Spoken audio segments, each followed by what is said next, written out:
Well, the real clue to why Socrates would say something as outrageous as that the philosopher welcomes death, pursues death, is right here at the top, page 204, when he asks, I guess it's Simmias.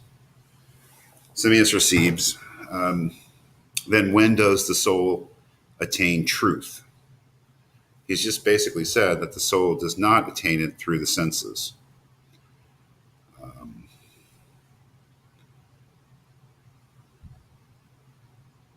This question here, very bottom, page 203. What again shall we say of the actual acquirement of knowledge? Is the body, if invited to share in the inquiry, a hinderer or a helper? That is, do we obtain knowledge through the senses, through the things that we see and hear and touch and taste? And the argument is that no, we do not. We do not attain truth that way. Then when does the soul attain truth? For in attempting to consider anything in company with the body, she is obviously deceived, which is not obvious at all, right? But is what this is trying to argue a point here. True, then must not true existence be revealed to her in thought, if at all? Okay. Well, there's the crux of the matter, I think. Something that you need to think about. What is he talking about? Well, we get into a very, very deep part of Plato here, very, very essential part of Platonic philosophy, and that is the notion that knowledge is, real knowledge is a purely conceptual matter. It's a purely intellectual matter, that human beings obviously have senses. We have sight and hearing and taste and smell and touch, but that these do not put us into contact with anything truly real. True existence, must not true existence, real being, be revealed only in thought? That is a basic, very, very important idea here, and something obviously that needs to be explained. He goes into the so-called theory of forms here. The idea is that there is an absolute justice, a form of justice, an absolute beauty, absolute good. We do not behold them with our eyes. We grasp them with our minds. And we grasp them best when we are as undistracted by the senses as we possibly can be.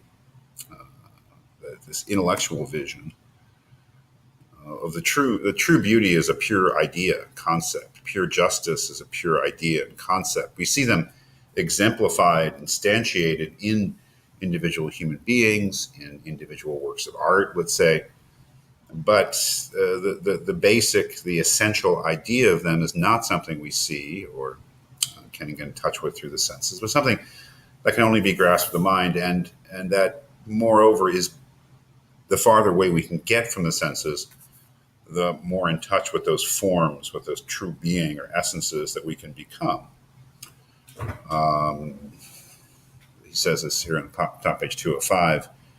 And he attains to the purest knowledge of them who goes to each with the mind alone, not introducing or intruding in the act of thought, sight, or any other sense together with reason, but with the very light of the mind in her own clearness.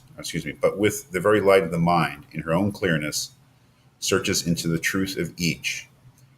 He who has got rid, as far as he can, of eyes and ears, and so to speak, of the whole body, these being, in his opinion, distracting elements, which, when they infect the soul, hinder her from acquiring truth and knowledge, who, if not he, is likely to attain the true knowledge of being? Well, there you have it, right? If you follow him that far, if you go that far with him, then death, if it's the separation of mind from body, it's what the philosopher always wanted. Because here is the real chance to obtain real knowledge of what is. That this so-called desire of the truth, which is what animates, motivates the philosopher, can finally be fulfilled, but only when the soul is freed from, liberated from the body. That desire will not be satisfied until that occurs. So if the initial starting point conception of death, that death is a separation of soul and body, is correct, then we understand why he says that the philosopher especially welcomes death, because if the philosopher is the one who loves truth, and truth can only really be found when the soul is separated from the body, then it can only be found after death, which is, still quite a daring claim, but at least we kind of see how it makes sense of this notion that the philosopher welcomes and pursues death.